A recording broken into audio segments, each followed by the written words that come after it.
Los dan de comer, sí, no te preocupes, bueno, y no tenía agua. El rei, Testa! Per tu! Home, jo no sabia lo de les samarretes, sinó que els seus pares vivien allà, i jo entrava a treballar a les 6 del matí. Aquest era petitó. Yo la he liado, pero bien.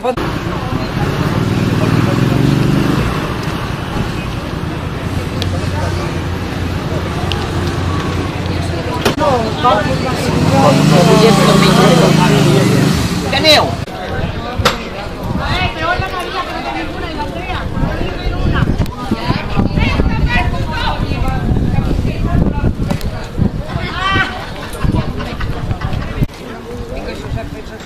Al domingo no puedo ir a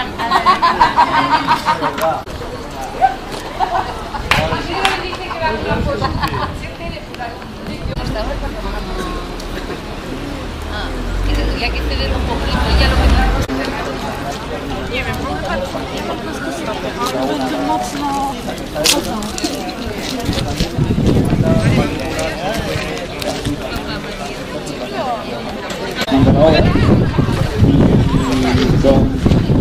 Paga pas, poc a poc, cosa d'un any va aparèixer aquesta primera obra que va publicar amb l'editorial Círculo Rojo, l'autopublicació, i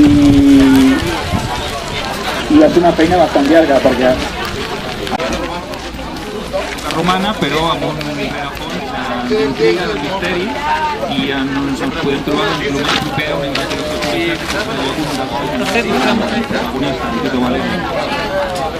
com us he dit, soc un fan de la novel·la històrica i encara tinc la més d'orgull, no? Poder dir que és una novel·la. I a més el llibre és la que m'ha donat aquí el recolzament màxim, que ha estat sempre al meu costat quan les coses s'han posat difícils, quan les muses han desaparegut, doncs sempre treballaré per anar en aquesta aventura tan llarga.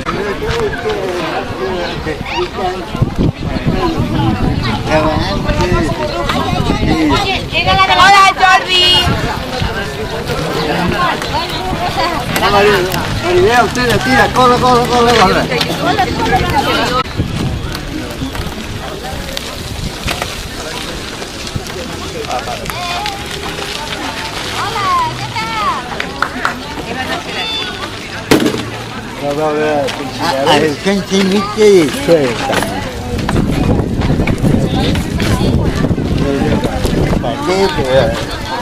Román.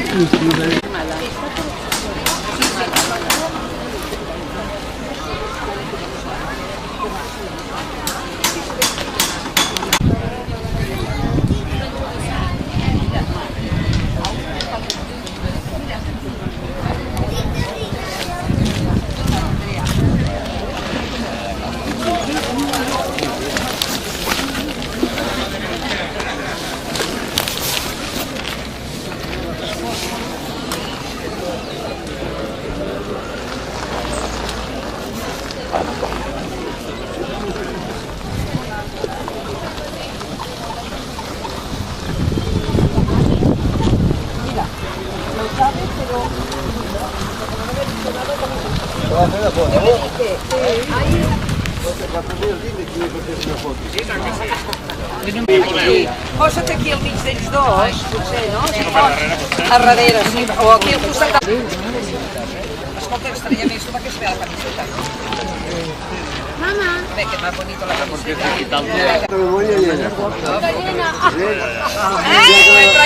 Traigo otra. ¿Cómo puede estar llena así? Escolta, pues no entenc per què està, perquè...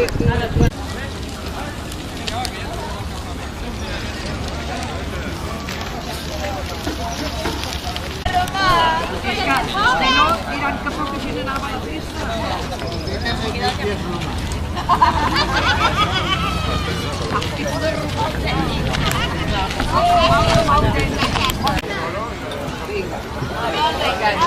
Venga, l'Andrea no sabe. Ahora. Venga, Andrea. ¡Que somos espartanos!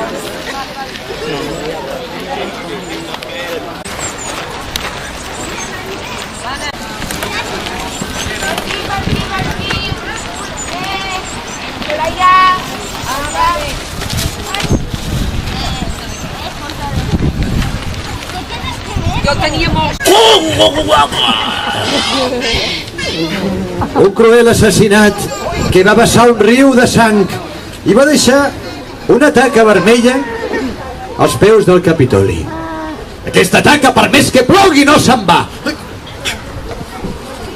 No se'n va, No se'n va. La taca no se'n va. No se'n va? No, no se'n va. Per més que plogui, no se'n va.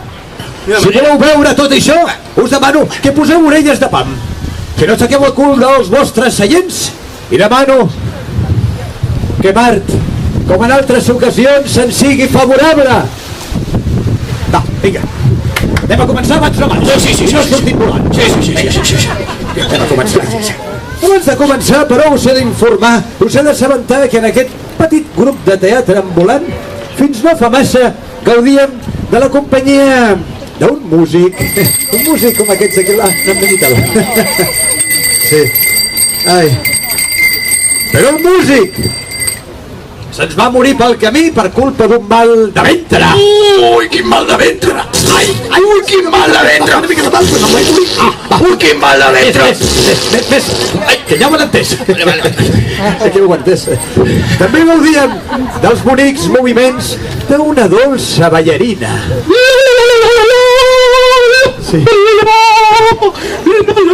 Però torpe, però dolça. Però la ballarina, al passar per Mòdena, es va enamorar d'un pagès i a canvi de 4 petons va preferir quedar-se amb ell trencant-se el llom treballant la terra a seguir ballant amb nosaltres. Ai, quin mal de llom! Ui, quin mal de llom! Ui, quin mal de llom! Va, més, vinga, que ho entenen, home, que no són trucs. Què més? També gaudíem de la veu d'un dels millors actors de Roma. Jo sóc aquell cantant milava càntics amb la flauta lleugera. Flauta lleugera. Oh! Segueix. I navegar des dels ribatges de la Vini fins les costes gregues. No m'he pres més. Però el nostre meravellós actor el vam haver de vendre com a esclau per tal de saldar uns petits deutes. Ui, però què feu? No sabeu amb qui esteu parlant? Deixeu-me! Per això et vam vendre com a esclau, desgraciat. Així doncs, totes aquestes feines de músic, de ballarina i d'actor les haurà de fer aquest ximple. Sí, però també teníem un ase que tirava del carro i aquest el va rostir i se'l va cruspir el paio. Tu no xerris tant, si no vols s'acaba igual que l'ase. Que poc mal! Us prego que no el feu cas. No pensa. Sí que penso. No penses. No penso. Fa poc va rebre una pedrada al cap d'uns espectadors que no s'hi va agradar la trama i des de llavors diu bajanades. Que no van entendre que la història les feia tu. Dit això, us demano que tracteu amablement aquests dos pobres actors que en altres temps omplien grans teatres i ara, empesos a la duresa del viatge, sols s'han après que la grandesa d'una ciutat com la vostra no ve donada per l'alçada de les vostres muralles. La grandesa d'una ciutat com la vostra tampoc ve donada per la força dels vostres exèrcits, ni per les paraules dels vostres governants. La grandesa d'una ciutat com Tàrraco només vindrà donada pel tracte amb què rep els forasters i els refugiats.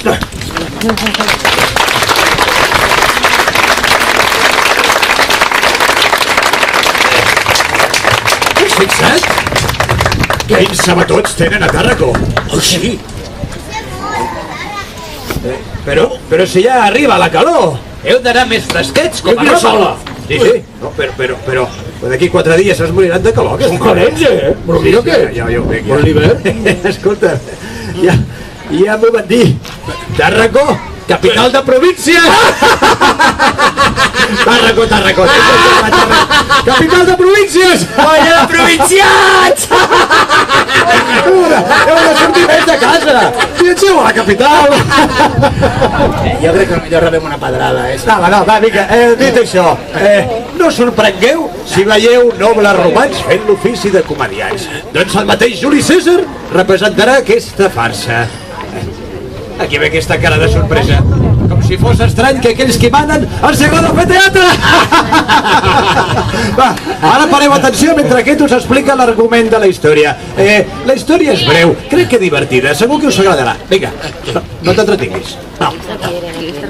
La història va passar a la ciutat de Roma fa molt de temps. Bé, no en fa tant, no en fa tant. On un home anomenat Brutus va conspirar contra un altre home anomenat Juli Cèsar. Juli Cèsar, el calb. Sabeu què deien les legions quan tornaven victorioses de les Gàlies?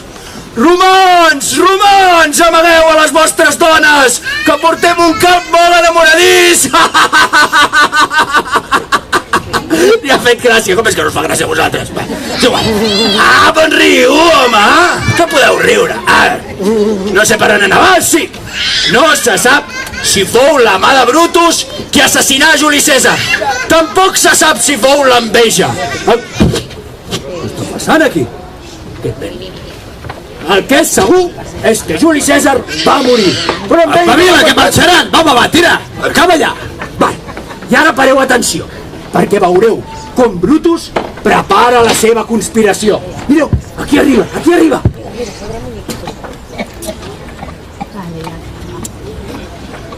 Sí, sí. Juli Cèsar. Aquest Juli Cèsar. Sí, sabeu? Juli Cèsar camina com un gegant. I nosaltres a sota els seus peus. Què es pensa? Jo em pregunto. Es pensa que val més que qualsevol altre romà? Sí, potser es pensa que és un déu, el Juli Cèsar. O molt pitjor, potser es pensa que és un rei. Vergonya! Vergonya! Ai, rei? Sí, quina paraula més dolça. El problema és que per arribar a la mel abans cal distreure les abelles.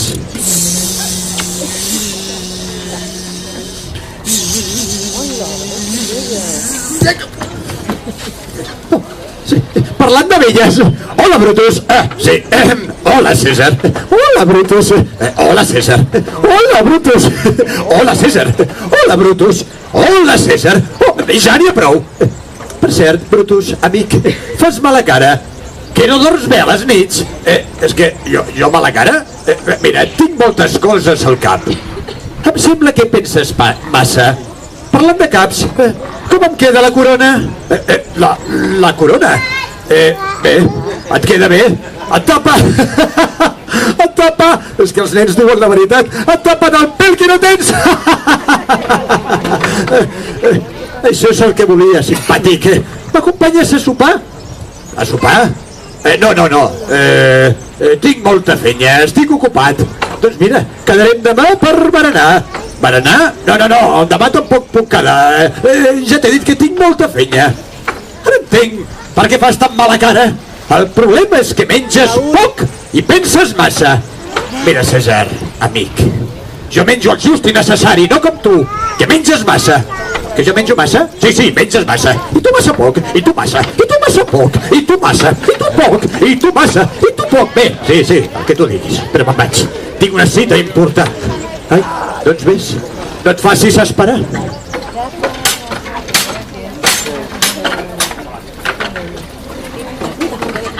Noble Cèsar?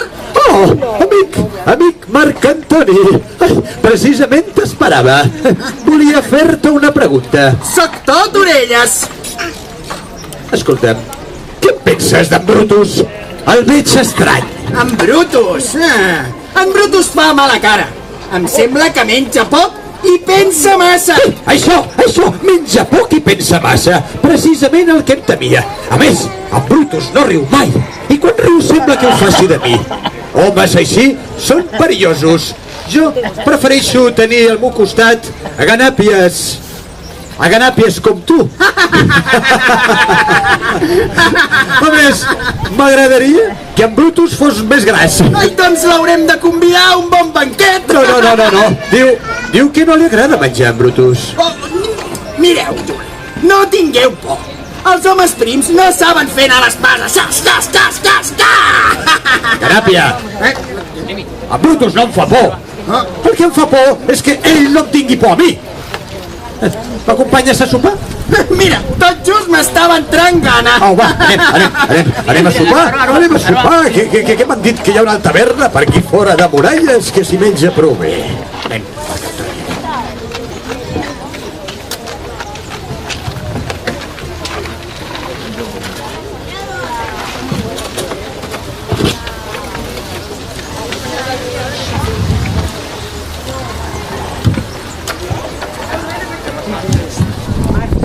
Tàssius! Ets per aquí? Oh, xxt! No cridis tant! No és prudent cridar en una nit tan fosca! Sí, et diré el nom d'un home tan fosc com aquesta nit. És Juli Cèsar el nom! No cridis tant! No cridis tant! És perillós dir aquest nom pels carrers en una nit tan fosca. Diuen que aviat serà rei, però en realitat és un llop! Sí, Cèsar és un llop, però saps per què?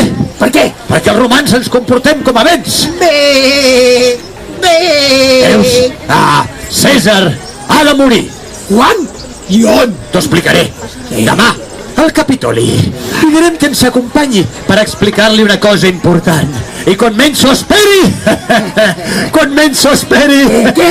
Nyaca! A veure, torna-ho a fer! Vols que ho torni a fer? Sí, home, que no m'ha temps ni a veure. 1, 2 i 3. Nyaca! Li demanem que ho torni a fer o no? Xulo, no? Vinga, Juli, torna-ho a fer! A veure què diu aquí Tallaire, que està fent una altra cosa ja. Vinga, 1, 2 i 3 i... Nyaca! Nyaca! Molt bé! Ei, doncs que així sigui! Sí! Que sí! Que sento soroll! Ai, però sento soroll! Jo me'n vaig! No digueu a ningú que jo estava per aquí, Me'n vaig cap aquí! Ai, no! Me'n vaig cap allà! Atura't! On vas? On vas en una nit tan fosca, Jo? Mira, t'ho explicaré. Torno a casa després d'un passeig. Qui ets? Ets foraster? Soc d'aquí i soc d'allà. Tinc casa a Roma, però vaig on em dóna la gana. A veure, ets lliure o ets esclau com tots aquests? Cap home em mana, però té molts déus i a la meva esposa. Oh, mostreu-me el rostre! El rostre? La meva cara? No et vulguis mal. Que estàs malalt! Sí, estic malalt. Estic molt malalt, mira. Ai, tinc un mal perillós. Diuen que s'encomana. Ui, i fa mal això? Ai, sí, fa molt de mal, molt de pupa. Ai, em fa mal el cul, mal a la panxa, mal a l'orella. Va, doncs allunya't, sacrós. No vull que m'encomanis aquest mal tan estrany. Fora d'aquí! Ganàpia! Fora! Ganàpia! Quin fàstic! Hauré d'anar ràpid al metge? No fos cas! Ràpid cap al metge! Quin fàstic!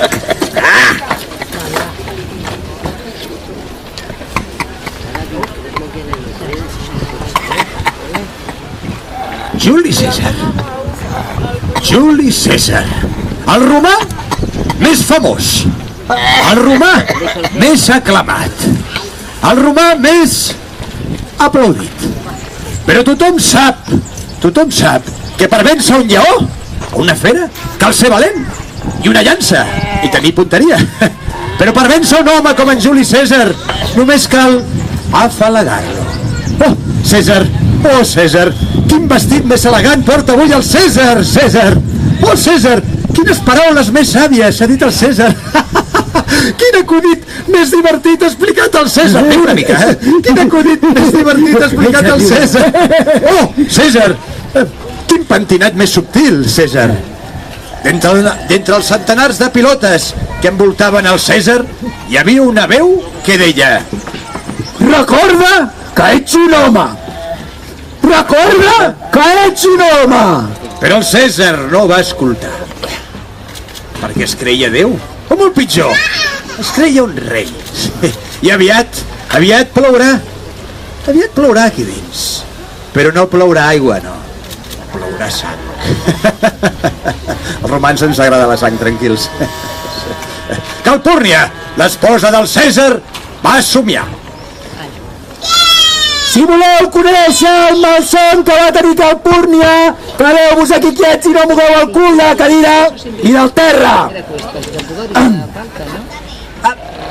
En aquesta ciutat per on surt el sol? Per on surt el sol? On és llevant? Per allà? Sí? Atenció! Al cel! Però parlant del cel és molt gran! Allà! Segur? Allà! Jo no sé on està el sur, per això us ho pregunto a vosaltres. Quedem-nos en allà. Sí? No anem mai al sur, Allà, on assenyalo amb el dit, per allà, es passa de dia. Ai, sí. Ai, sí. No he dormit en tota la nit. Fins a 3 vegades Calpúrnia, la meva esposa, m'ha despertat cridant: auxili! Maten el Cèsar! Ai, sí, quin somni més estrany. Per cert, esclau, apropa't! Noble senyor? T'explicaré què has de fer. Sí. Ves als endevins. Els fas saber a les meves pors. Els expliques el somni de Calpúrnia, tornes i m'expliques què t'han dit. Noble senyor, les seves ordres. Vinga, ves. I no t'entretinguis pel camí, No mengis, no dormis i no facis pipi. Res de res. Com que no faci pipi? No pots parar ni per pixar. Això me n'agafa. Vinga, espavila't. Si no hauries de ser els endevins. Ah, aquest esclau. Per cert, Calpúrnia és la dona més maca de Roma. Per cert, la vaig a cridar que tinc ganes de veure-la. Calpúrnia, carinyo. Calpúrnia bonica. Estimat. Ai, esposa meva. Estimat. Esposa meva. Ai, estimat. Esposa meva. Estimat. Esposa meva. Estimadíssim. Esposa meva, penso sortir. Com? No és prudent. Ja hi tornem. És que aquell malson m'espanta, Juli, m'espanta molt. No pateixis, dona, no pateixis. Hem anat a un esclau de confiança a preguntar als endevins què he de fer.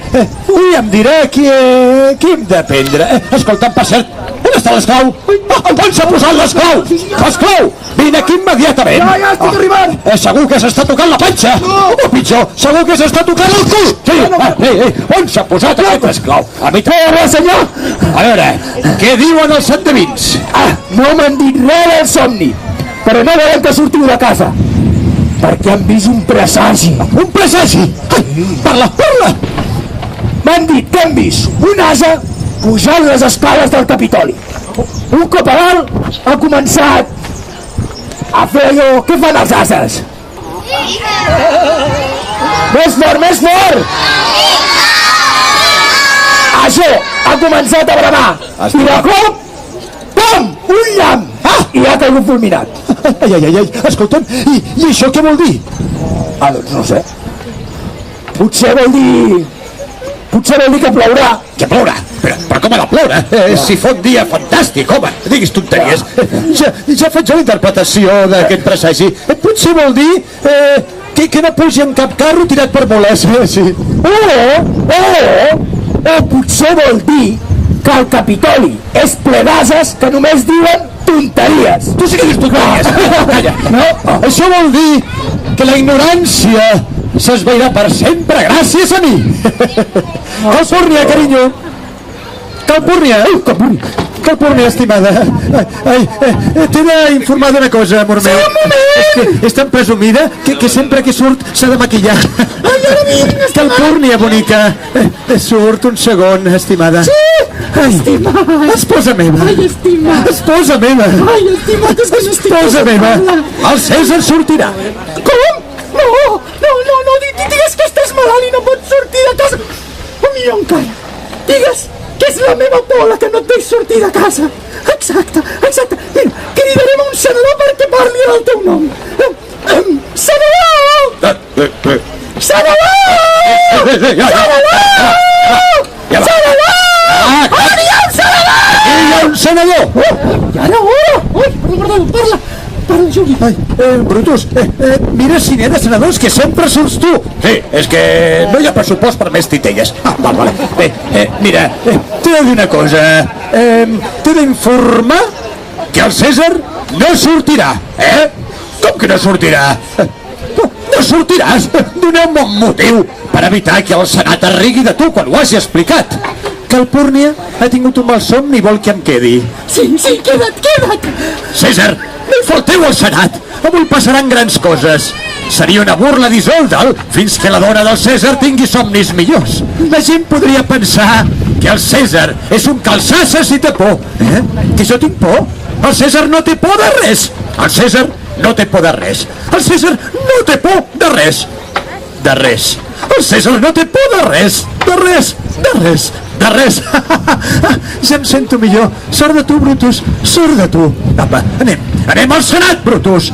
Calpúrnia. Estimat. Porta'm la toga que me'n vaig. Però Júlia, ja l'he desposada la toga. Sí, tens raó. Apa, Brutus, anem. El Senat està cap allí.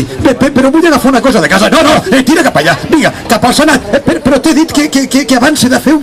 Tira cap al Senat, vinga. Amic. Avui passaran grans coses. Grans coses. Ai, sí, vols dir, Brutus? No ho acabo de veure clar. Vine, calla. Vigila, Juli. No et confis.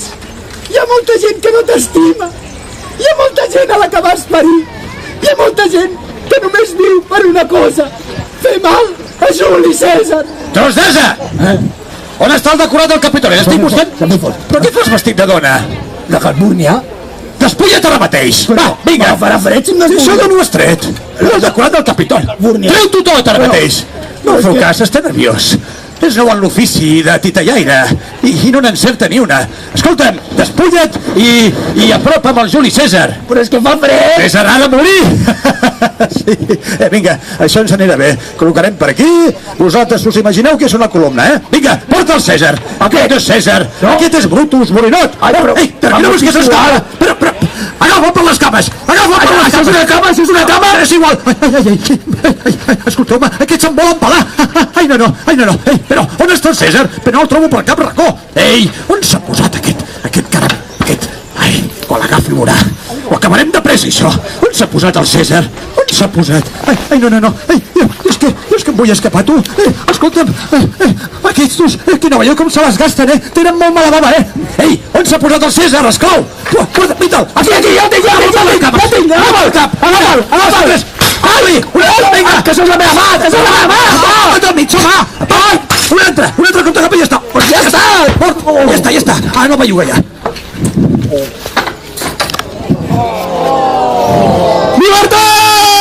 Llibertat! Sortiu pels carrers i crideu gran! Llibertat!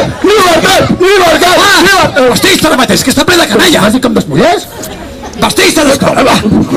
Jo no sé de vola aquest home. I porta Brutus, vinga, de seguida, que s'ha d'acabar. Brutus és aquest, Però aquest és Marc Antoni, encara tu saps. Aquest, ja l'agafo jo. Vinga, vesteix-te i surt.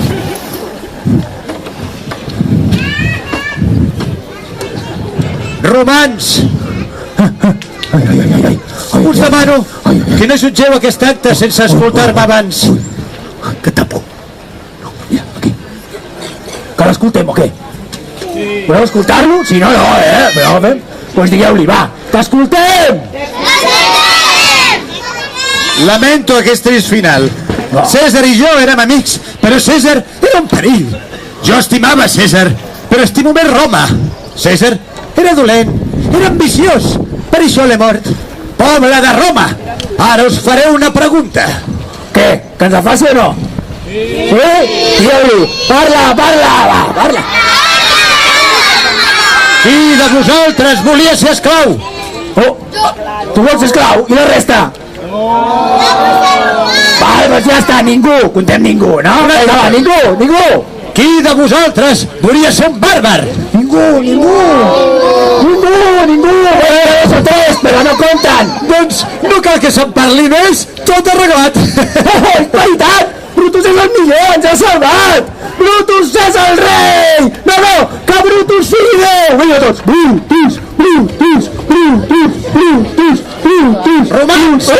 Marc Antoni, vigileu, que té una mala llet. Hola, Marc Antoni! No estic per massa romansos. No. Deixeu-me parlar a mi també. Us demano que escolteu les meves paraules abans de jutjar aquests actes. T'escoltem! Però pobre de tu que diguis mai de Brutus, que ens ha salvat, pobre de tu! Brutus. Brutus s'ha dit que Cèsar era dolent, que tenia ambició, sí. Però l'ambició del Cèsar, sí, va portar a Roma milers de captius. ens va portar grans tresors, va allunyar les fronteres. És això un home ambiciós? No? Sí? Pues sí, segueix sent ambiciós. El Cèsar plorava, com plorava els pobres desgraciats com vosaltres. Ui, heu sentit això? El Cèsar plorava amb nosaltres. El Cèsar era un bon home. Cèsar, Cèsar, Cèsar, Cèsar, era un bon home, maleït Brutus. Ei, anem a pelar-lo, vinga! No t'ho maleït, sí, no t'ho matat el Cèsar, que no t'agafes, que vagis a pel cap, perquè em fas mal! Ah, no, para, però què fas? Ja veuràs, ja era vist el Cèsar, home! No, ai, quin mal!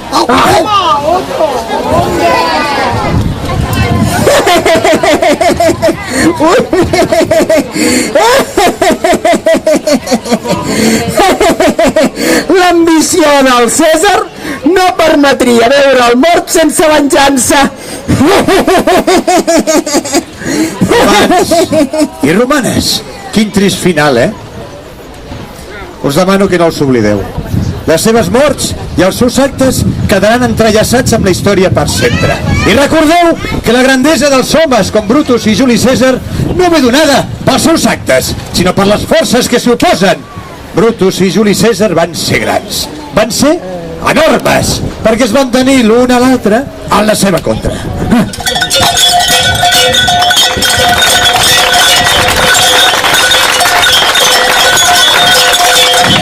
Amics, aquest final és una mica bèstia, no? Sí. Però és que és el que diu la història i no ho podem canviar. Voleu saber què va passar amb Marc Antoni? Sí? Perquè la història segueix dia rere dia, Marc Antoni, aquest ferotge general, després de la mort dels seus amics, va fer moltes coses, però al cap d'un temps va fer un llarg viatge cap a Egipte. Va fer una mena com de creuer pel delta del riu Nil. I allí va conèixer a una bonica reina, bonica i astuta, una bonica reina que es deia Cleòpatra, sí? A Cleòpatra. I bé, això és una altra història que la vam explicar l'any passat i que no la podem repetir enguany.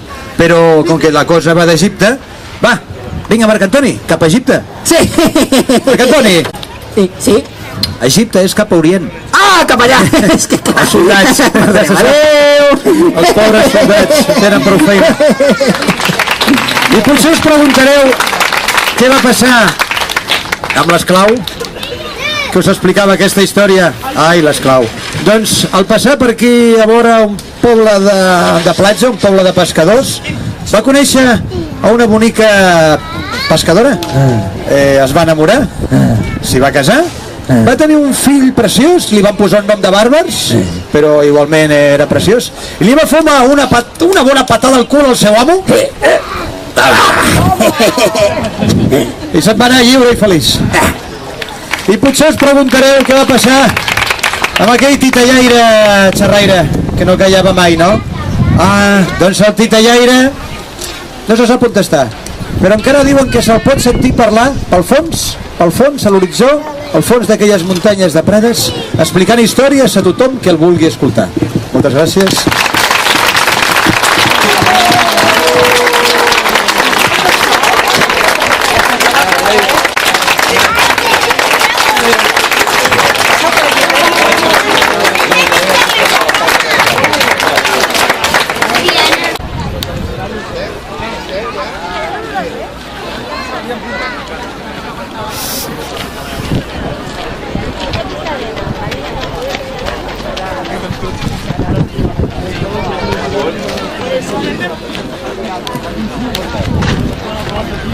Samuel, hombre, ya vale.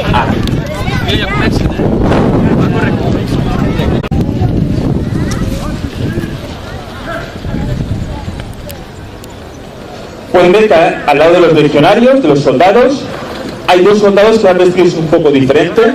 Tenemos el centurión, que es el que está dando las órdenes, acompañado del Optio. Como os decía antes, se llamaba Optio porque era una opción, es decir, una elección que hacía el centurión para que fuera su ayudante, para que ayudara en estas tareas de entrenamiento y en lucha.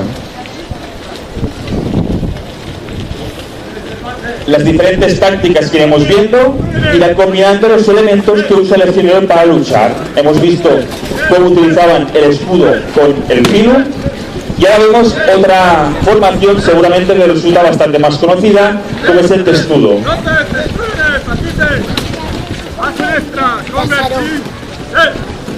De hecho, habitualmente, familiarmente, conocemos esta formación como testudo, como tortuga, pero de hecho los romanos la conocían más bien como techo, por la forma que tienen los escudos, como pueden ver, que como nos explica Plutarco, la figura de esta disposición, muy parecida a la de un tejado, ofrece un aspecto teatral y es la protección más hermética contra las flechas que resbalan por encima. Por ello es muy importante la correcta colocación de los escudos. Por un lado, que no haya ninguna fisura, ningún agujero, ninguna brecha, a través de la cual penetraría algún proyectil, y al mismo tiempo una correcta inclinación para facilitar que resbalen las flechas, las piedras o lo que puedan recibir estos legionarios. Esta es una táctica que podéis utilizar tanto en combate, como sería el caso, como veremos más adelante también en los asedios.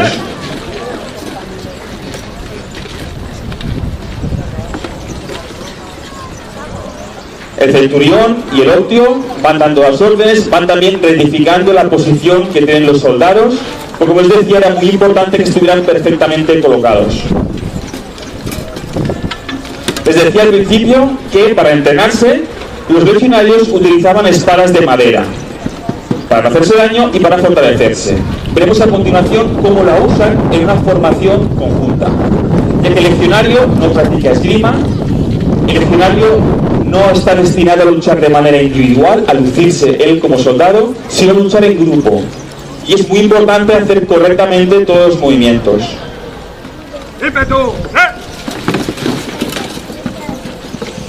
Como pueden ver, el escutum, este escudo, es tan grande que permite que se proteja el cuerpo entero del legionario. Solo queda descubierta la parte superior, los ojos, para que pueda ver. Si recibe algún golpe, no pasará nada porque tiene el casco, y en las piernas quedan también protegidas por el mismo casco, por el mismo escudo.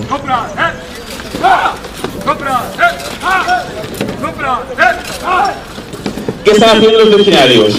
Están luchando con la espada y, como pueden ver, no hacen esgrima, sino que golpean con la punta, ya sea por encima del escudo o por debajo.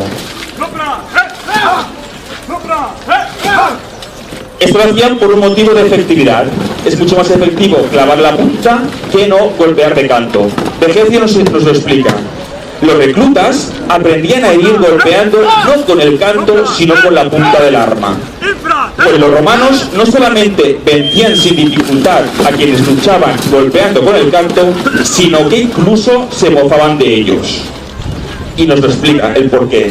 Y es que el arma, cuando golpea con el canto, por mucho ímpetu que se le imprima, pocas veces provoca la muerte, ya que los órganos vitales están protegidos con la armadura y por los huesos. En cambio, clavar la punta 2 onzas, unos 5 centímetros, resulta mortal siempre que la parte que se ensarta penetre en órganos vitales. Un motivo también defensivo. Además, cuando se golpea con el canto, quedan al descubierto el brazo derecho y el costado, mientras que cuando se clava la punta, se hiere al enemigo con el cuerpo protegido antes de que se llegue a percatar de ello. Por tanto, están luchando de esta manera determinada. Otra cosa importante, otro factor importante, como pueden ver, los compañeros de la segunda y tercera líneas posteriores sujetan al compañero de delante. Esto es así porque un legionario romano, cuando combatía, estaría poco tiempo en la primera línea, que obviamente era la más peligrosa. Al sonido, por ejemplo, del silbato o al sonido del corne, que es el instrumento que utilizaban también para dar órdenes, se produce este relevo entre líneas. Con esto conseguían también dos cosas. En primer lugar, los soldados en la primera línea estuvieran más frescos, no habían de aguantar horas y horas en esa misma posición, sino pocos minutos. Además también tenía un factor psicológico muy importante, ya que no es lo mismo que a un soldado lo destinen a estar en primera línea y que aguante toda la batalla, a que se ponga en la primera línea y sepa que va a estar solamente unos determinados minutos. Otra cosa importante, otro factor importante, como pueden ver, los compañeros de la segunda y tercera líneas posteriores sujetan al compañero de delante. Esto es así porque un legionario romano, cuando combatía, estaría poco tiempo en la primera línea, que obviamente era la más peligrosa. Al sonido, por ejemplo, del corne, que es el instrumento que utilizaban también para dar órdenes, se produce este relevo entre líneas. Con esto conseguían también dos cosas. En primer lugar, los soldados en la primera línea estuvieran más frescos, no habían de aguantar horas y horas en esa misma posición, sino pocos minutos. Como esto estaba perfectamente pensado para conseguir el objetivo, que era vencer al enemigo siempre lo más rápidamente posible.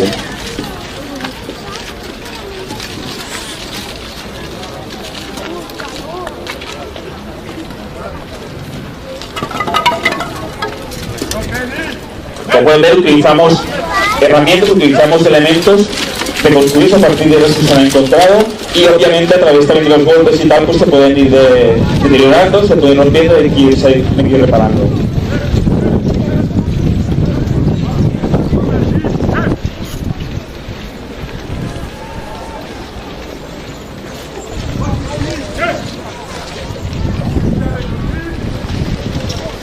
Este tipo de entrenamiento lo hacían cada día, también hacían más tareas, tenían que también saber montar a caballo, también hacían tareas de recolección, construían letrinas, zanjas, construían grandes carreteras. Por ejemplo, el Elius Septimagéminas se encargó de construir la ruta que unía los yacimientos de plata del norte al sur de la península ibérica, y también más construcciones, como ya sabrán, como carreteras, acueductos, etcétera, etcétera.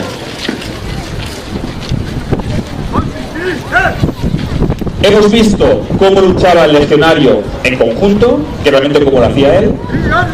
Ahora veremos, como decía al inicio, según la época en la que nos encontremos, el legionario ya vestido de manera determinada o de otra. Haremos a continuación el armamentarium, lo que nos mostrará, podemos ver un poquito qué elemento lleva cada soldado. Antes, pero acabaremos de hacer una última táctica defensiva.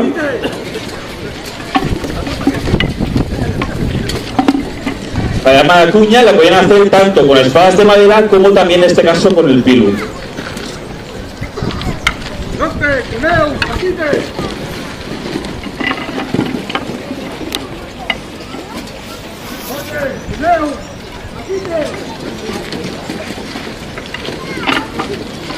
Otra vez de nuevo es importante que los escudos estén perfectamente colocados, que no haya ninguna abertura entre los diferentes soldados, y con la lanza, con el pilu también colocado para que en caso de que reciban algún ataque se puedan defender.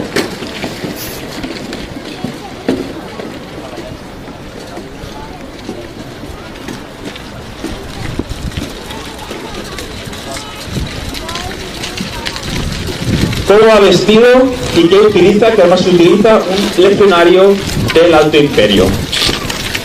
¿Qué ropa lleva? Lleva una túnica. Esta túnica podía ser de lana o puede ser de lino, también dependiendo en qué zona se encontraba del imperio, ya que obviamente no es lo mismo estar en una zona de clima cálido que en una zona de clima más frío. Estas túnicas podían estar pintadas, no lo sabemos con certeza. En nuestro caso las dejamos tal cual las pueden ustedes ver, sin pintar, también por un razonamiento práctico, ya que si una túnica estuviera pintada, esto pide que haya una serie de mantenimiento para mantener este color, con lo cual una túnica sin pintar solamente aguantaría más y no pediría este mantenimiento continuo. Otro elemento importante del soldado, quizá no tenemos en la cabeza, lo tenemos en los pies, son las cáligas.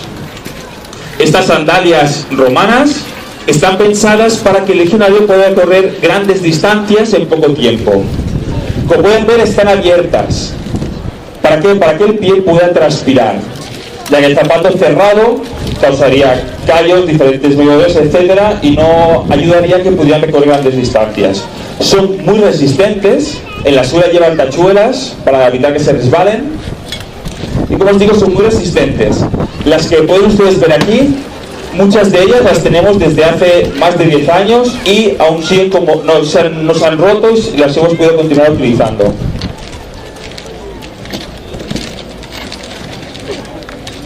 ¿Qué usaba el legionario para defenderse? Usaba una lórica, es decir, una armadura.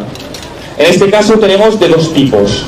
Tenemos la lórica mata, que es la que llevan los oficiales, también la que lleva este legionario de aquí. Esta lórica está formada por anillas, es más cómoda de llevar que la lórica segmentata, que es la que veremos a continuación, transpira. Más que tiene un pequeño inconveniente: el impacto de una flecha resulta mortal, ya que no ofrece ninguna resistencia. Es un tipo de armadura que se prolongará en el tiempo hasta la Edad Media. Tenemos aquí en cambio la lórica segmentata, que sí que es un invento romano. Precisamente se inventan este tipo de armadura para combatir a las flechas. Como pueden ver, son unas placas de metal Es una armadura que está dividida en 4 partes, 2 en la parte superior, 2 en la parte inferior, unida con una serie de ganchos y que en caso de impacto hacen que resbale el proyectil, con lo cual no puede penetrar en el soldado. Pequeño problema, les decía que la lórica mata, permite transpirar.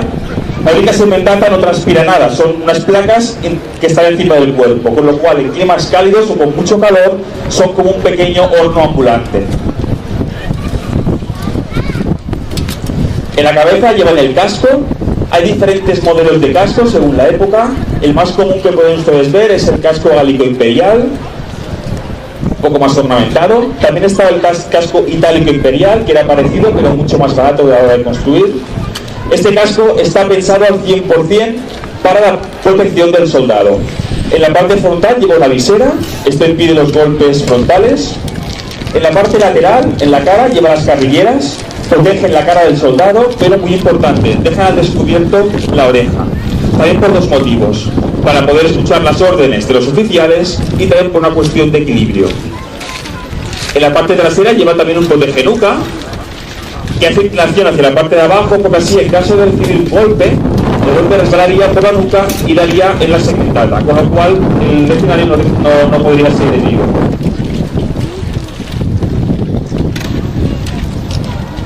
También una protección más privilegiada, lo hemos visto antes, es el scutum, que es este escudo.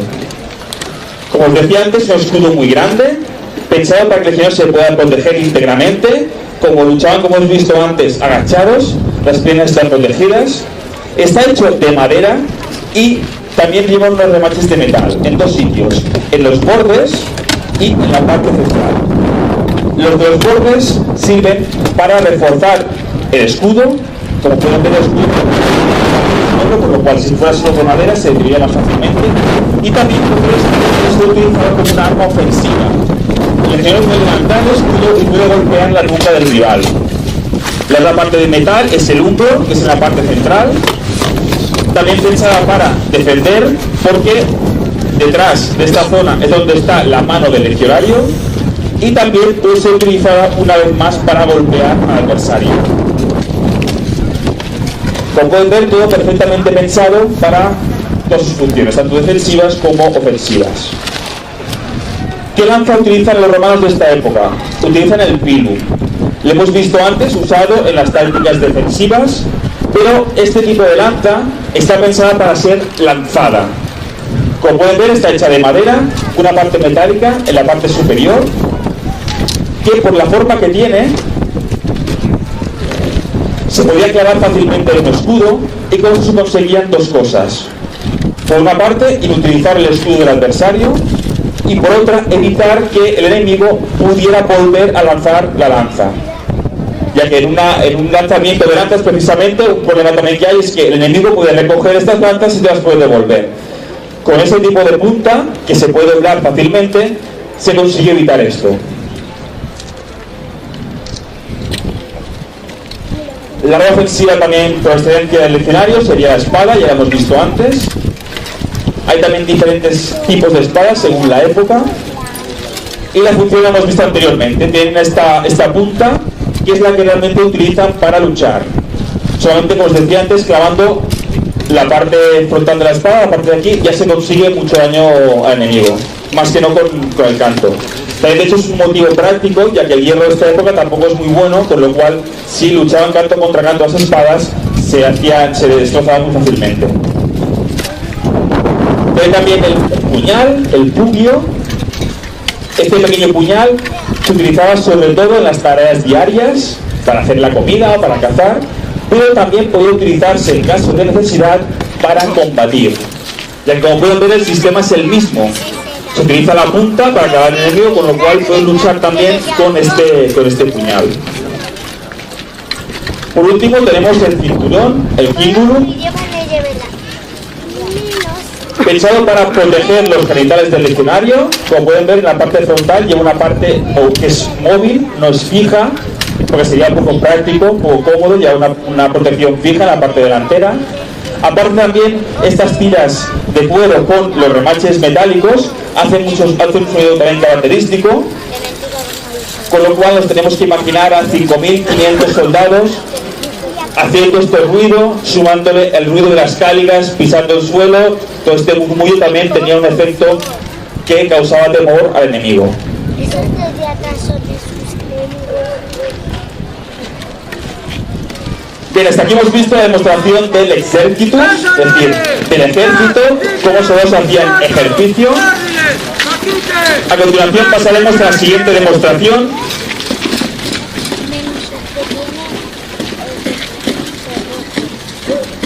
Parece que un soldado ha perdido el pubio, seguramente habrá consecuencias, porque no podían obviamente perder los elementos que utilizaban. Ya veremos qué decide el centurión hacer para castigarlo. Como os decía, ahora nos centraremos en la tormenta, que es como las legiones romanas llaman a la artillería. La artillería se podía utilizar en combate, pero era también muy importante cuando se utilizaba en los asedios.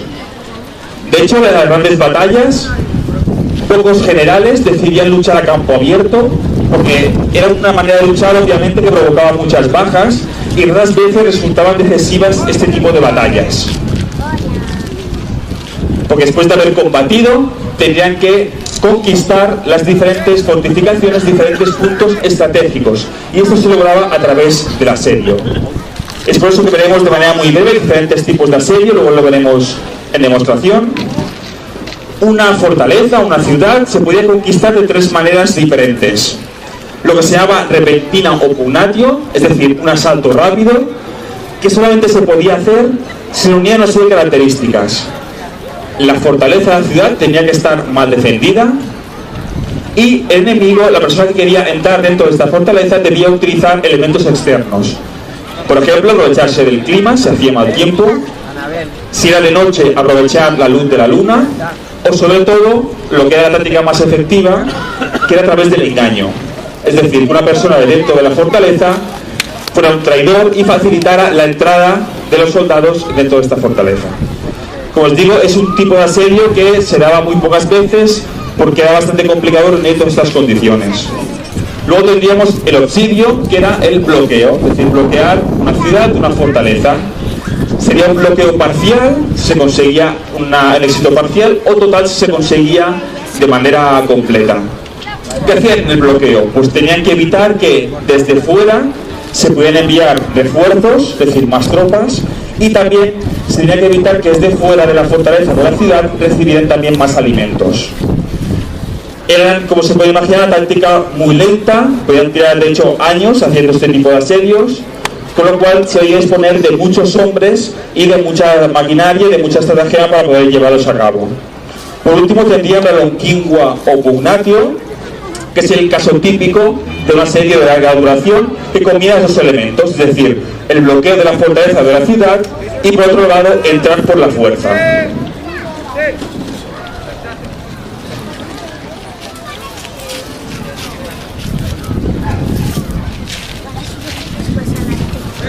¿Qué dificultad había para poder conquistar una ciudad derivada de una fortaleza? Las murallas.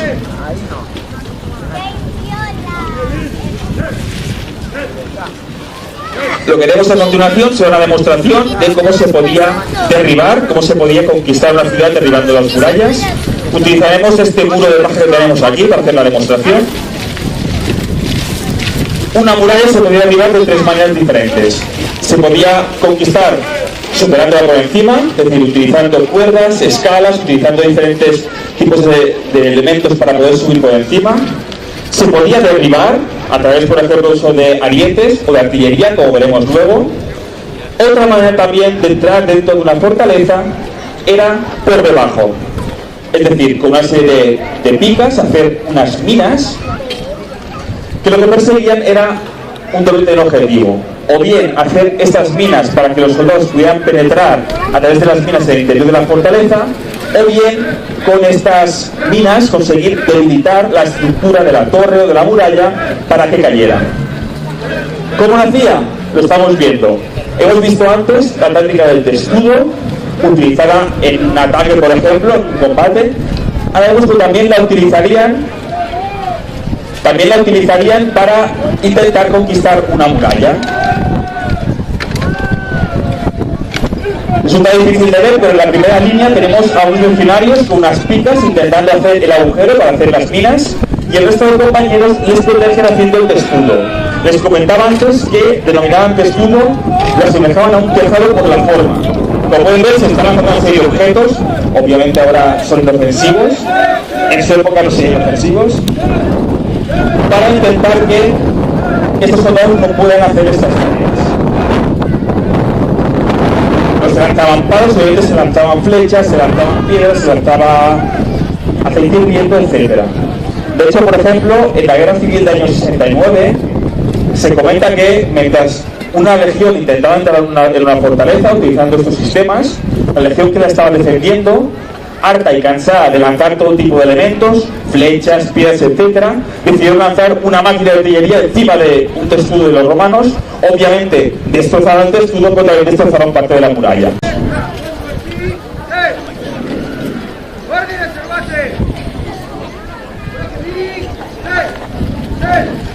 En caso de un asedio prolongado, los romanos utilizarían más elementos, harían grandes construcciones, como podrían ser, por ejemplo, un pluteo, un musculus, una tortuga, mucho más estables, hechos con maderas y con metal, para poder atacar y poder conquistar las murallas.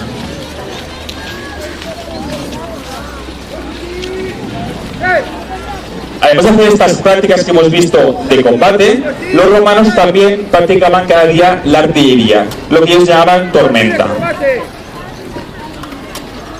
A continuación, pues veremos en acción este tipo de máquinas. Para hacer la demostración utilizaremos de nuevo este muro que tenemos aquí hecho con paja. Pueden ver que hay unas cabezas de buey puestas. No es una cosa puramente ornamental. Los hemos puesto porque los legionarios realmente practicaban con estos restos de animales. En Vindolanda, que solamente conocen porque se han encontrado allí las tablas de Vindolanda con información valiosa sobre el día a día de los legionarios, se ha encontrado una de estas cabezas con las marcas de flechas. Es decir, nos hace pensar que los legionarios realmente utilizaban este tipo de restos de animales para hacer sus prácticas. Las máquinas de artillería, según el sistema de propulsión, podían funcionar o bien a través de la tensión o a través de la torsión. Las que funcionaban a través del sistema de tensión eran menos eficaces, se basaban en el principio del arco. Por lo cual empezaremos esta demostración viendo una práctica de tiro con arco. Esta práctica la lleva a cabo el arquero de la legión, el llamado Sagitari. Como pueden ver, viste diferente de los legionarios. Ya ven una lólica mata, una lólica de anillas, pero ya por ejemplo una túnica de color mucho más larga, ya tiene un casco bastante particular. Esto es porque forma parte de las tropas auxiliares. Lo que hacían también las legiones romanas era cuando un pueblo tenía grandes ventajas, utilizaba muy bien un tipo determinado de combate, como por ejemplo podían ser la caballería o en este caso los arqueros, lo que hacían era ficharlos e incorporarlos a su ejército. Ya Stipe el africano, por ejemplo, cuando se enfrenta a los numantinos, es consciente de que no podrá conseguir la victoria si no consigue fichar un buen grupo de arqueros. El arquero utiliza el arco curvado, también llamado compuesto, porque está fabricado con más de un tipo de material: madera y el exterior el tendón. Un arco simple podía lanzar proyectiles a una distancia de 175-200 metros. Un arco compuesto podía llegar a alcanzar los 300 metros. Seguramente en combate las distancias serían menores.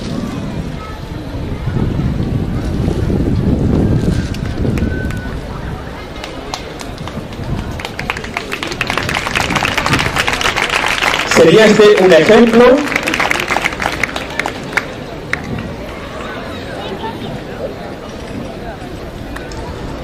como os decía, de sistema de propulsión de la tensión. Ahora veremos el sistema de propulsión de torsión. No es una evolución y una mejora del anterior, sino que es un sistema totalmente diferente. ¿Cómo funciona? Es de origen griego, los romanos lo copian, lo adaptan, lo mejoran. Funciona a través del sistema de torsión, es decir, tensionando, en este caso, cuerdas. También se utilizarán, por ejemplo, otro tipo de materiales. utilizando estos brazos, con lo cual se consigue una gran tensión para disparar grandes proyectiles. Según el tipo de proyectiles que disparen estas máquinas, recibirán un nombre u otro.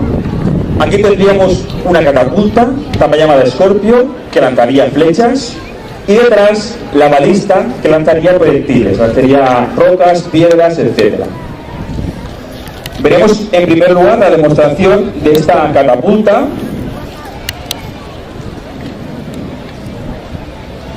que es la principal arma de artillería utilizada durante la República y el Imperio. Es un arma de una gran efectividad y también resulta fácil de transportar. Se puede desmontar y con lo cual tampoco pesa mucho, con lo cual se puede transportar más fácilmente. De hecho, este tipo de armas seguramente se utilizaría más en combate que no en asedio.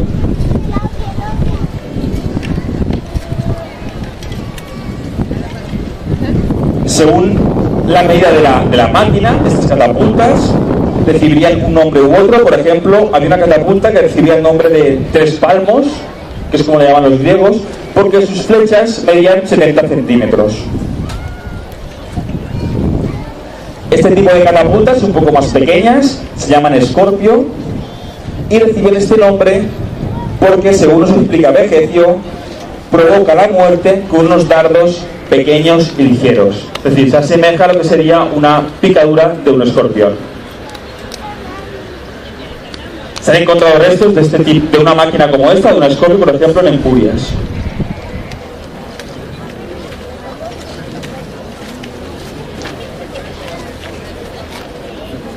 Realmente ese sistema de torsión, la fuerza que desarrolla es muy grande. Ahora no lo pueden ver, pero en el brazo que tienen, en el brazo de esta Scorpio, que está más apartada, más para allá, la tenemos enrollada con una cuerda, porque una demostración realmente de la fuerza que hacen este tipo de máquinas se partió, con lo cual tuvimos que repararla. Una cosa que sí que hicieron los romanos al adaptar y adoptar estas máquinas fue, por ejemplo, reforzarlas con hierro, como pueden ver, no únicamente madera, sino en determinados lugares estratégicos utilizar hierro. Siglo II después de Cristo, avanzamos un poquito más mejoras. Artillería móvil, es decir, este tipo de máquinas encima de carros para que se puedan transportar más fácilmente y usar moviéndolas en combate. Y también las manubalistas, es decir, una Scorpio, como una catapulta, como la que hemos visto, pero que puede ser utilizada por un solo soldado. El sistema es el mismo también, sistema de torsión a pequeña escala, también lanzará flechas. Como pueden ver, un solo soldado puede utilizar esta máquina y puede llevar a cabo esta tarea. De hecho, tienen ustedes el privilegio de ver por primera vez en acción esta pequeña manualista, ya que la estrenamos en la presente edición de Tárraco Viva. Después de 9 meses de doloroso proceso de construcción. Veremos de nuevo otro proyectil.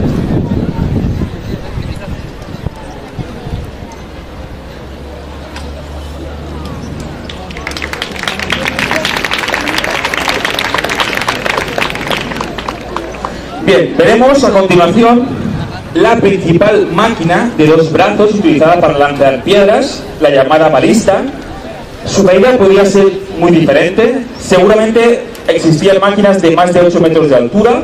Eso lo sabemos a partir de las teorías que podemos pensar a través de los restos que se han encontrado de los proyectiles.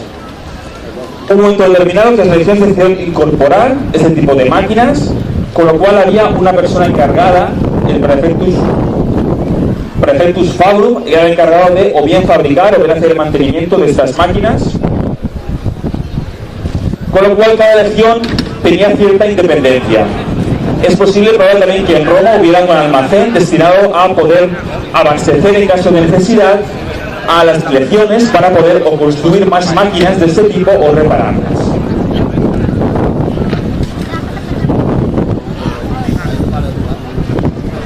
Disparo, tenemos un último lanzamiento de esta balista. Como pueden ver, dependiendo del tipo de inclinación que se le da y según la torsión más o menos fuerte, se dispara mucho más cerca o mucho más lejos.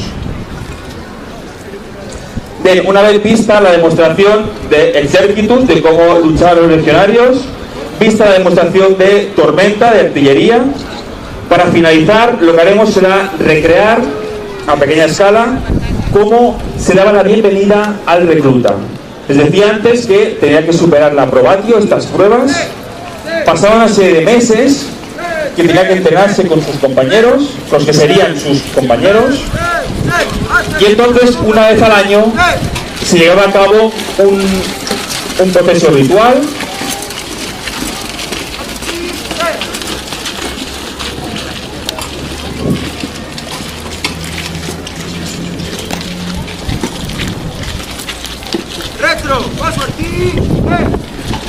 Este proceso ritual era el juramento de fidelidad al emperador. El recluta lo haría por primera vez ahora para incorporarse al ejército, pero no lo haría solo, lo haría junto a sus compañeros, que de esta manera renovaban este juramento cada año, porque este proceso se daba lugar una vez al año. Es lo que se conoce como sacramento, este juramento. Les diré a continuación un juramento inspirado también en Vegecio, que es posterior, es un juramento que hemos adaptado y que les diría más o menos lo siguiente. Juran per iovi optimo maximo et per maestatem imperatores, juran autem milites omnias estruere facturos quam praecepit imperator, nunquam desertaros nec mortem recusaturos por Romana República. Una vez dicho esto, el recluta diría juro, es decir, juro, y sus compañeros dirían idem in me, yo también. Este juramento se hacía delante de las insignias, que era la tradición que seguían los soldados.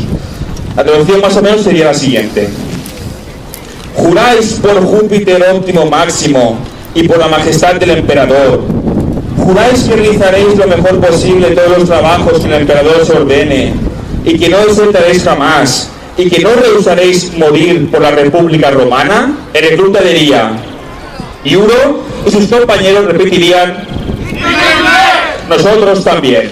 Con este juramento damos por finalizada la demostración. A continuación dispone más o menos de unos 10 minutos para hacerse fotografías, ya que a la 1 en punto tendrá lugar la siguiente representación. Muchas gracias.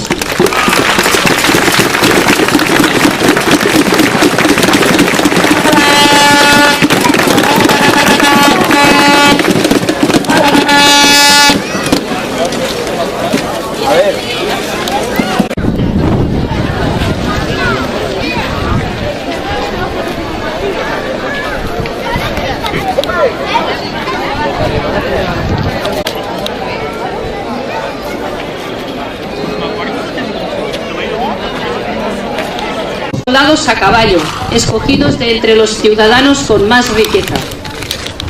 De hecho, el título de equites, o caballeros, designó un grupo nobiliario con un rango inmediatamente inferior al senatorial. Por lo tanto, poca gente podía pertenecer a la caballería. Además, en este periodo, el hecho de no conocer los estribos o sillas no posibilitaba usar el caballo como un soporte de guerra adecuado. Un caballero de esta época solo podría llevar una protección ligera, ya que mucho peso en el jinete eleva el punto de equilibrio y hace difícil sostenerse sobre el caballo. La caballería se sitúa entonces en los laterales del frente de batalla, de donde tomará su nombre de alae, las alas. Efectúan ataques de hostigamiento con jabalinas, buscando aterrorizar al enemigo y que rompan las líneas. Una vez roto el frente enemigo, se dedican a perseguir al enemigo en fuga. El escaso número de efectivos hace que los pueblos aliados de Roma hayan de aportar contingentes de caballería para reforzarla. Con la Segunda Guerra Púnica y con los enfrentamientos con la caballería cartaginesa y sus aliados celtas, hispanos, etc., todavía se acentuó más ese déficit de efectivos de la caballería. El ejército romano entonces no hará un uso significativo de la caballería hasta las campañas de Julio César. Este genio militar romano comprendió que el avance de un ejército en la conquista de un territorio debía realizarse con rapidez, anticipando los principios de la guerra relámpago. En la movilidad rápida de los contingentes de tropas, es donde la caballería tiene su razón de ser, y el gran general supo verlo y servirse de ello. Sabemos que puntualmente dota de caballos a una de sus legiones, la 10ª, para poder desplazarla con mucha más rapidez que caminando. Pero al carecer de esa base o tradición romana en el uso de tropas que combatan con efectividad a caballo, no dudará en contratar mercenarios o aliados galos o germanos. Estos pueblos contaban con una gran tradición en el uso del caballo en la guerra por parte de las élites. Hemos de pensar que la posesión y el mantenimiento de un caballo cuesta bastantes recursos, por lo que solo los más acaudalados podrían permitírselo. El caballo, además, será un elemento de prestigio social. La incorporación de esta élite al ejército romano como aliados se efectúa aportando sus caballos y su pericia en el combate montado. Con la incorporación de estos aliados galos al ejército, se produce la adopción por parte de la caballería romana de uno de sus elementos más característicos, la silla de montar de cuernos, scordium. Se trata de una verdadera silla de montar, no una manta o cojín como hasta el momento. La silla cuenta con una estructura rígida que distribuye efectivamente el peso del jinete sobre la espalda del caballo, facilitando la monta y aligerando el impacto sobre su columna vertebral. Paralelamente, la silla cuenta con 4 protuberancias o cuernos que facilitan el apoyo del jinete en los giros bruscos, puestas, frenadas, etc., permitiendo de esta forma utilizar armamento defensivo pesado como armaduras o escudos de mayor dimensión. La estructura interna de la silla se desconoce exactamente cómo era, ya que solo se nos ha conservado la cobertura de piel y algunos refuerzos metálicos. Un buen conocido del festival, el gran investigador Peter Connolly, fue el primero que reconstruyó este tipo de sillas usando una estructura interna de madera. El problema con estas estructuras rígidas es su peso y una gran fragilidad de los cuernos, que se rompen con un uso intensivo. En nuestras sillas hemos adoptado una estructura semirrígida, compuesta por haces de paja prensada, según la tradición de la silla vaquera tradicional española. Esperamos seguir investigando en este campo, pero los resultados conseguidos hasta el momento con nuestro modelo son bastante satisfactorios. La caballería imperial seguirá con esta tendencia de incorporar a pueblos avezados en el uso militar del caballo, como podían ser los galos, los germanos, los tracios o los cántabros. Los pueblos aliados se integraban en las unidades auxiliares del ejército romano. Las unidades de caballería se llamarán alae, alas, y su nombre designará al creador de la unidad, o bien a la nacionalidad original del contingente con el que fueron creados. Los nobles, que se incorporaban con sus monturas al ejército, recibían la compensación al final de su prolongado servicio, es decir, la ciudadanía romana y otros alicientes. Así, lo que ustedes están viendo son 2 jinetes del ala augusta. Nuestra reconstrucción está basada en restos arqueológicos, en las lápidas funerarias de los caballeros, que suelen ser de gran realismo y detalle, y en otros datos historiográficos. Pasamos ahora a describir individualmente las características del equipamiento de cada jinete, y luego describiremos conjuntamente el armamento que portan. El primer jinete es Alfenus Aoitianus.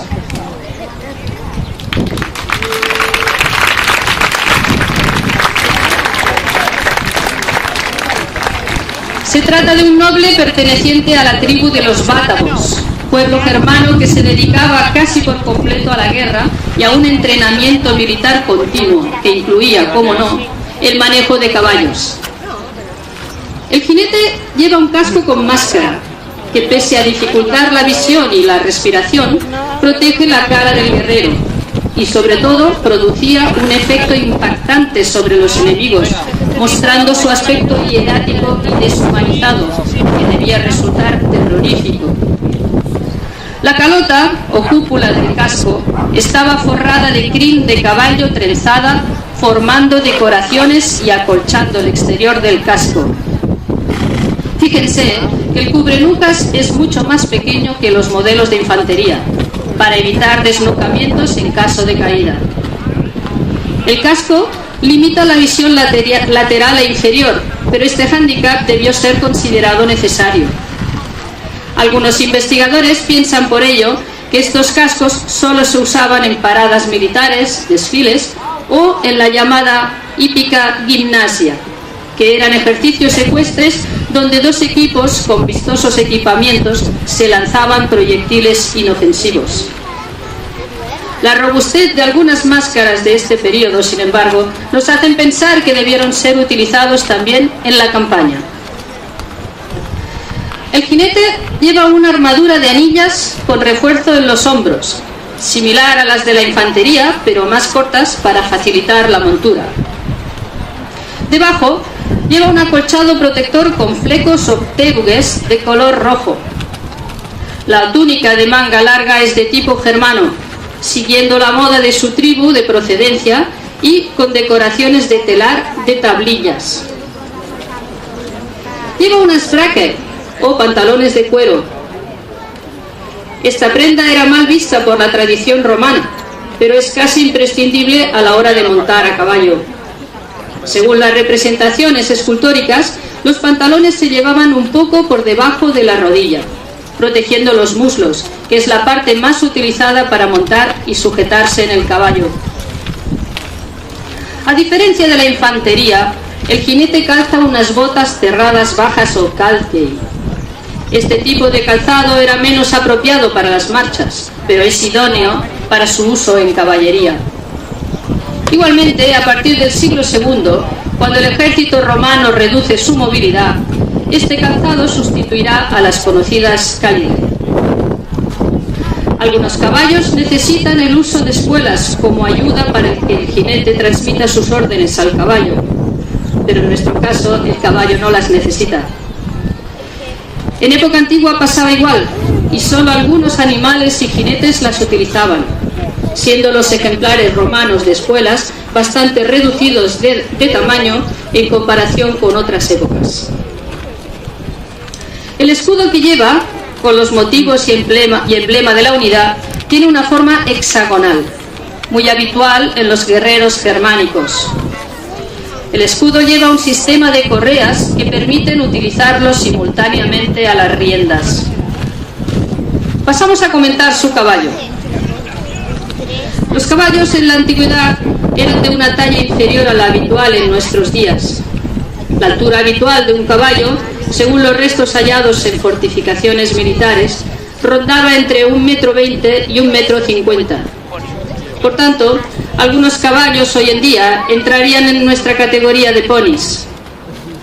En todo caso, se utilizaban todos los animales disponibles, pero preferentemente caballos de complexión fuerte, poco asustadizos y manejables. Para un caballo de guerra se buscaba además, dentro de la disponibilidad, claro, los machos sin castrar, para aprovechar la agresividad y el instinto de competitividad. El caballo va vestido con una manta de flecos bastante larga, con un valor decorativo y funcional, protegiendo de rozaduras el flanco del animal. Sobre esta vemos la silla de cuernos.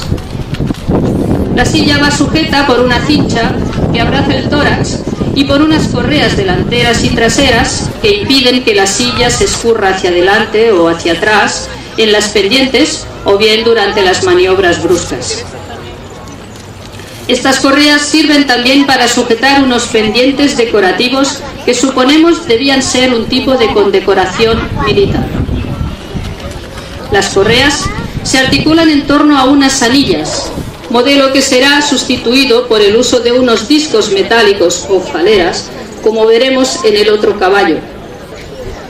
Para un control efectivo del caballo, los romanos usaban frenos o bocados, algunos muy severos, que debían ser usados con gran sutileza para no dañar la boca del caballo, pero le obligaban a obedecer en momentos de gran tensión como los que suceden en una batalla.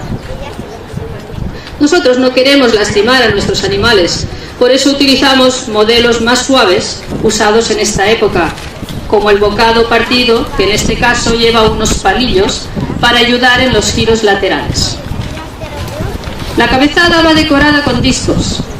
Para el guiado del caballo y poder utilizar las armas a la vez, el jinete sostiene las riendas y el escudo con la mano izquierda, mientras que con la derecha puede empuñar las armas ofensivas.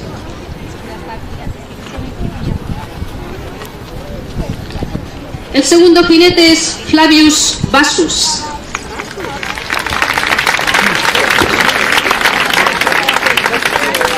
Gran parte del equipo es similar al del primer jinete, por lo que comentaremos solo algunos elementos. El casco que lleva es un modelo diferente. Se trata en este caso de un casco pseudoático con un frontón decorado con una cabeza de medusa. La cúpula del casco no lleva revestimiento de crin como el anterior, pero sí lleva un repujado decorativo imitando los rizos de una cabellera. Como curiosidad, las representaciones de este tipo de casco con frontón y cresta en los monumentos son las que copiaron las películas de Hollywood como estereotipo del casco romano. La vestimenta es similar a la ya comentada. La lórica, o armadura de anillas, no lleva el refuerzo de los hombros, que se fue abandonando progresivamente, ya sea porque no era tan necesario o ya sea por aligerar el peso. El escudo lleva la misma decoración y emblemas, pero es de forma oval. El equipamiento del caballo es diferente del anterior. Vemos que mantilla y silla son similares, aunque el sistema de sujeción de la silla se articula en torno a 5 grandes faleras o discos metálicos de plata. El peso de estos elementos motiva que sea necesario añadir una correa o collar alrededor del cuello, decorado con discos más pequeños. En la parte delantera se añade una decoración con flecos de lana, que además de embellecer el pecho del animal, ayudan a aliviar el peso o roces de las decoraciones. Sobre la cabezada, este caballo va decorado y protegido con una máscara con una representación de un león, reproducida de un original de Alemania. Cuando realizamos la reproducción y la aplicamos a la cabeza del caballo, nos llamó la atención cómo, al ocultar las orejas, desdibujaba completamente la forma de la cara, pareciendo que se tratara de otro animal. Todos estos recursos eran usados para confundir y atemorizar al adversario.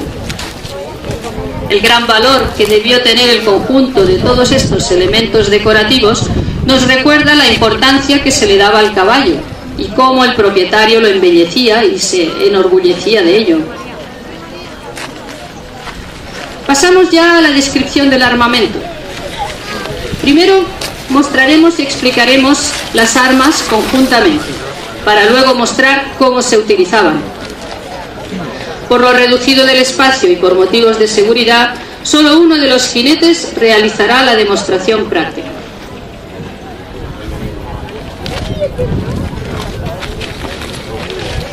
El arma principal de la caballería era la asta o lanza. Su tamaño era variable, siendo los ejemplares más grandes utilizados para apuñalar de lejos y los más ligeros con una doble función, usándose tanto para este uso como para ser arrojados como jabalíes. En nuestra época, la lanza se empuñaba sobre todo sobre el hombro, como por ejemplo los indios americanos, en vez de bajo el brazo como los caballeros medievales en las justas. El motivo es que pese a su versatilidad, la silla romana sin estribos no permite un impacto tan fuerte como el que genera una lanza sujetada firmemente bajo el brazo. Además, sujetar la lanza a la romana posibilita, dado el caso, un lanzamiento rápido como jabalina.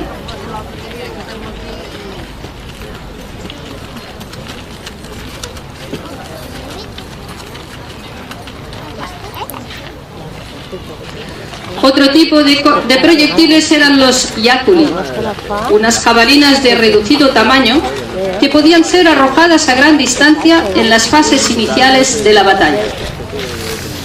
Estas podían llevarse en un carcaj o funda colgando de la silla, o bien ser proveídas por los calones desde la retaguardia. Los calones son ayudantes o siervos de los jinetes que luchaban a pie en la retaguardia. Son también adoptados de la costumbre gala de que cada caballero era acompañado a la batalla por 2 guerreros que luchaban a pie. Si en la batalla caía el jinete, estos podían sustituirlos a lomos del caballo. En varias representaciones de caballeros romanos salen estos calones llevando varias lanzas, lo que nos hace suponer que debían situarse en segunda línea e ir auxiliando a sus jinetes, proveyéndoles de armas de repuesto.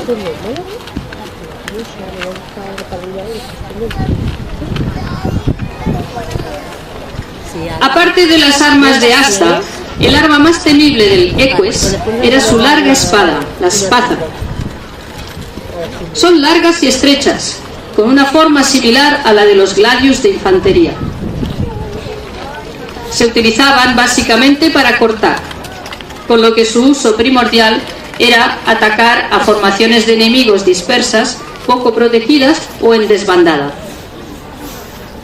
También eran usadas habitualmente para cortar las cabezas de los enemigos, que luego eran colgadas de las tiras de cuero de las sillas.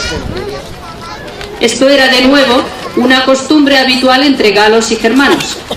Incluso sabemos de episodios en que los oficiales tenían que recordarles a sus jinetes que dejaran de cortar las cabezas de los enemigos abatidos y volvieran a centrarse en la batalla.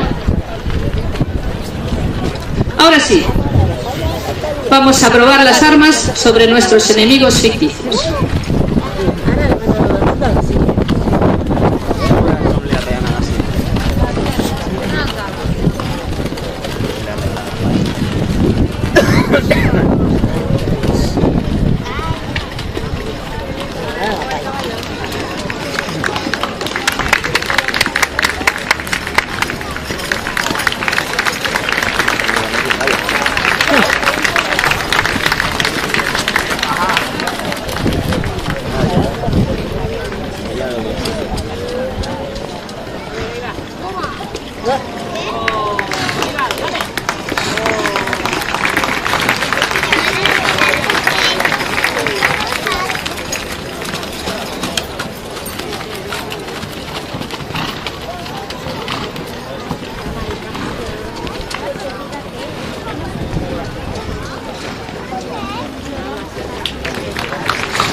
Una demostración de las armas que tenían la romana.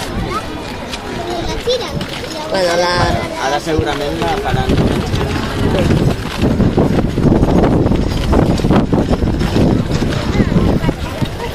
Oh! Se ha caído la Síndria. S'ha rendit. La Síndria ha dicho. I em rendeixo abans de que em passi. Que patina.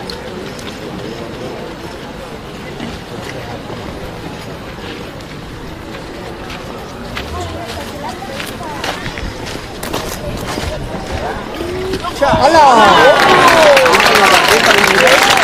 Y la hora, mira 3 horas por tener Uy,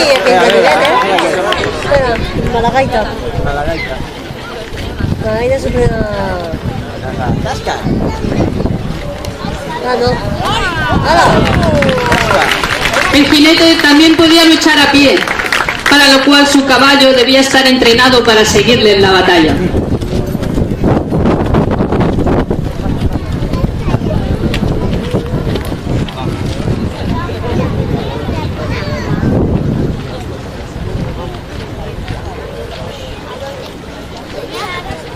Pues ja suposo que l'última demostració ja. Suposo que aquest. Ara, com no és una pressa, té ganes de contar algo.